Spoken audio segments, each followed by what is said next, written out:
當我哋覺得自己理直氣壯做啲嘢係啱呢，我哋呢就會揾好多説話，做好多嘢呢去掩飾唔啱嘅嗰個背後嘅思想或者個動機。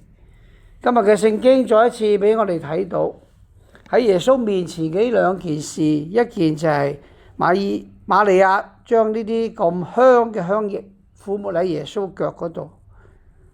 佢嘅門徒伊斯加略人猶達斯話：哇，咁嘥，呢啲嘢咁貴抹咗就冇咯喎，賣咗佢，咁多人咁窮，幫佢哋咪仲好咁。哇，幾好啊！呢個道理幾啱喎。不過佢講嘅唔係真係呢份嘅善心，而係掩飾佢自己一啲貪婪嘅行為。拉匝祿嘅復生冇使到啲人更加明白耶穌真係默西亞，就係神嘅兒子，就係天主。反而呢件事使到拉匝祿同耶穌自己本身都有殺身之禍。